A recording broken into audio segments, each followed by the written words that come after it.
boundaries so that he realizes that, good boy, that it's actually staying with me that he should just feel comfortable with.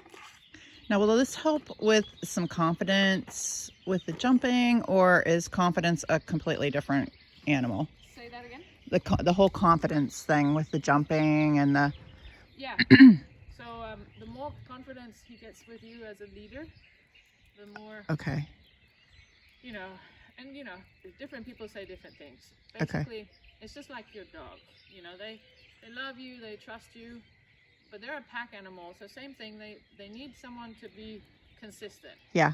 That's really what a leader is Okay. somebody who, you know, makes them feel calm and relaxed. Okay.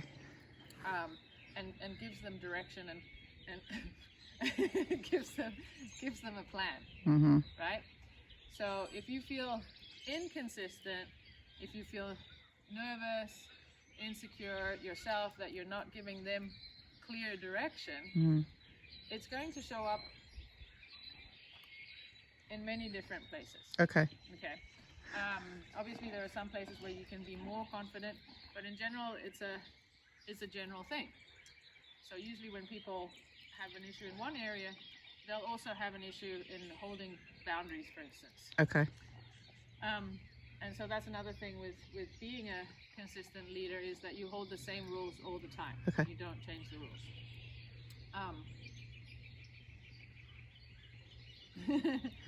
So, yeah, so the more consistent you get, the more clear you get in your communication, Okay. like you're doing in dressage, for instance, Yeah, right? Where yeah. everything's getting clearer and clearer and clearer. Yeah. You can use that confidence and spread it into the other areas. Okay. Yeah, and same thing here with groundwork. So here, I have to, it doesn't matter how many times. I Yeah, have to keep yeah, doing yeah. this, right?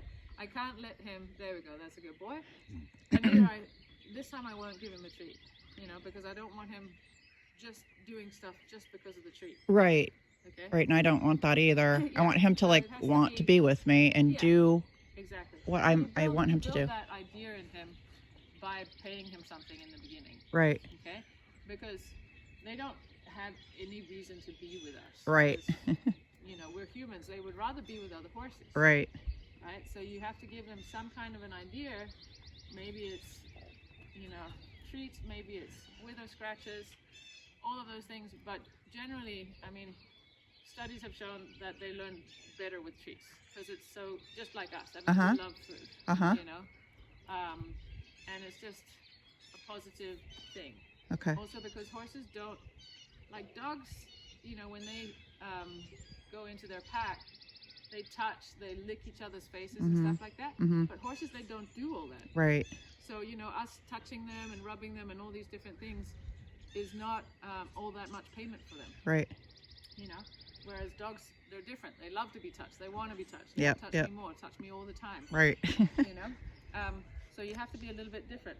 So here, on one hand, I can say, okay, this is kind of cute, but I'm gonna accept it to a certain extent. So Okay. this is cute, but anything more than that is not cute. Yeah. Okay?